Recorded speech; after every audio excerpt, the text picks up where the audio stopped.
What's up, guys? Neil Orfield here, taking a look at the Stokastic lineup generator for Monday Night Football between the Cowboys and the Chargers. While you're coming in, please like the video, subscribe to the channel if you haven't already done so, and hit that notification button so you can get alerts when our shows go live.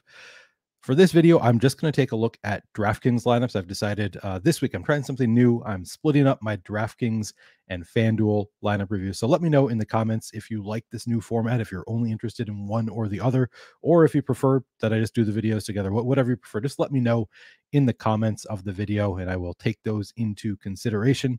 Of course, if you have not already signed up for the lineup generator, it is a great tool, and it's just $14.95 per week. This is the least expensive product we have to offer here at Stokastic.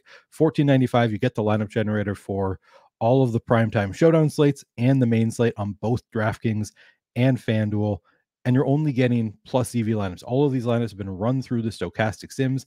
Any lineup that was not found to be plus EV was thrown out. Only the positive EV lineups remain. These lineups are all long-term profitable lineups. So check it out if you haven't already done so. And again, it's just $14.95 per week, and you can find the link in the description of this video. So check it out. For this video, as I said, I'm just going to look at DraftKings Showdown lineups for Monday Night Football, and I'm going to go until I find 3 lineups that I would personally play in a large field GPP. So that's going to be my metric, what I'm looking for, and then I'll save the rest of the lineups and see what our exposures look like at the end. So I'll start here, DraftKings Showdown. Now, for me, I know I like to play contrarian lineups. I want to play lineups that are not going to be duplicated a ton, because if they're duplicated, 100 times, 200 times, you're just not going to make that much money, even if you do win. And it takes a lot of luck to win. No matter how good your lineup looks, it takes a lot of luck to win. So when I am lucky enough to win, I want to win enough money to pay off like the entire season of showdown slates. So I'm going to play contrarian lineups here. For me, so on showdowns, like you can choose. Do I think this game is going to go well over the point total, both teams going over their point totals, or both teams going below their point totals, Chargers going over, Cowboys going under, whatever kind of game script you think is going to happen, you can choose that here for Showdown. Very cool. I'm just going to use standard projections though. All right, first lineup we're looking at has Dak Prescott in the captain spot. And we don't really need to look closely at projection, because any lineup you get in the lineup generator is going to be projected pretty well. It's just not going to give you lineups that don't project well. So I kind of go in with the assumption that all of these lineups are going to project fairly well. So I'm mostly looking at, is this lineup unique enough, and is it constructed in a way that I think could win? So this first lineup we see, we have Dak Prescott in the captain spot. So with a captain quarterback, I usually prefer to have multiple pass catchers in the flex, unless it's a quarterback who's going to put up a lot of points on the ground, or if they have, expensive pass catchers who maybe won't make it into the lineup. There are ways that it can work out where you don't need multiple pass catchers in the flex, but typically if I have a non-running quarterback in the captain spot, I prefer to have multiple pass catchers in the flex. And we have that here. We've got Dak Prescott in the captain spot with CeeDee Lamb and Michael Gallup in the flex. And then Tony Pollard can also be considered, kind of almost a primary pass catcher as well. So this one has Dak Prescott with the 2 primary pass catchers, and then Tony Pollard kind of a third. And then it has kicker Brandon Aubrey in there, and Dicker the kicker for the Chargers, the only Charger representative in the lineup. So looking at the ownership of this one, we don't have any particularly unique plays. Our lowest owned player here is Prescott at 9% in the captain spot. However, we are leaving $4,200 on the table. So to me, this is actually a really great lineup. I love this lineup right away. Of course, you're counting on Dicker putting up more points than anybody on the Chargers, up to 8,600 here. So, that might be asking a lot, but I do think it is possible, particularly against this Cowboys defense. Definitely plausible. So I actually like this lineup quite a bit. This is definitely one that I would play in a large field GPP. So there's one that I would play.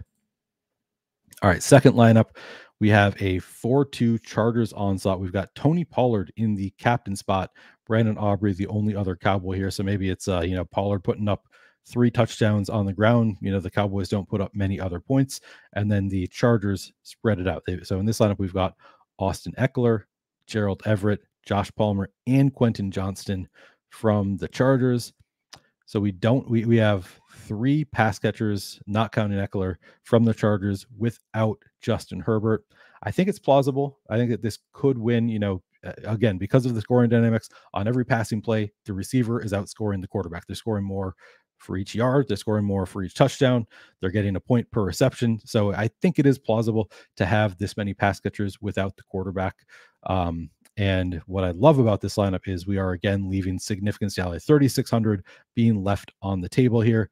That is likely to be unique. And we've got Pollard in the captain spot, not particularly low owned. Everett at 15%, bringing down the ownership a little bit. Johnson at 19%. So like nobody who's super contrarian, but we have a lot of pieces that are not extreme chalk either. And we're leaving salary on the table. So 2 for 2. We found 2 lineups that I would play right away. Third lineup. Now, this is interesting. We've got a 5-1 Cowboys stack with the Cowboys defense in the captain spot. Man, this to me, it does not feel like a defense captain game, but it doesn't feel that way to anybody else either. That's why we're getting 2% Cowboys defense ownership in the captain spot. So really low owned captain. Now, often my concern with playing kickers or defenses in the captain spot is you run into the same build as everybody else because people want to put the kicker or defense in the captain spot, allows you to pay up for all of the studs in the flex, and then you end up having lineups that are duped 200 times. So I always say, if you're going to use a kicker or defense in the captain spot, make sure you're leaving some money on the table. If you don't want to be duped a million times, this one leaving 3,500 on the table. So this one does what it's supposed to do. We are still playing a lot of chalk throughout the lineup. We got 41% owned CeeDee Lamb, 42% Dak Prescott, nobody under 23% in the flex.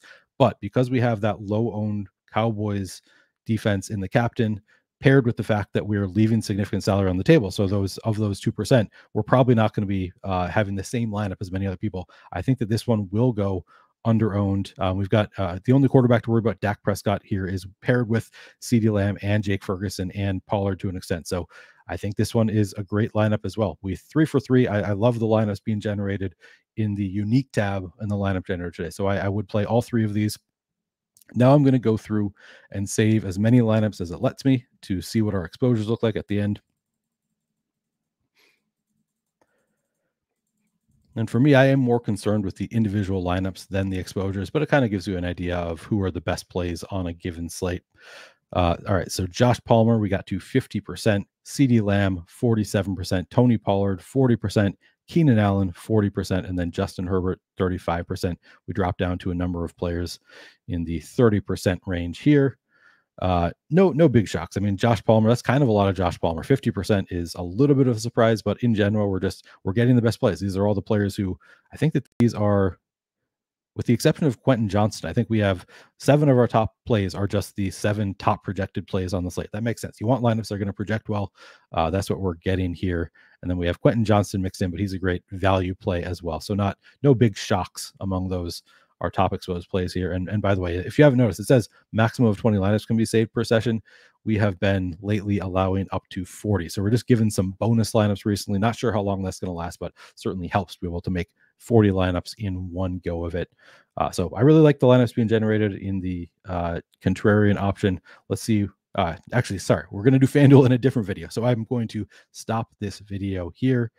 If you are interested in the lineup generator, again, you can find the link in the description of this video. It's just $14.95 per week and an extremely powerful tool. If you didn't see, I already tweeted it out yesterday. I was getting to some Rashid Shaheed who was not on my radar. Then I ran the lineup generator for the main slate, and I was getting to a good amount of Rashid Shaheed. And then he was in the Millie Maker winning lineup yesterday. So very cool to see the lineup generator giving me plays that worked out really well that I was not on before doing it. Check it out if you haven't already done so, and hit the like button if you have not yet liked the video. Subscribe to the channel if you haven't done so. Thanks for watching, guys. Good luck.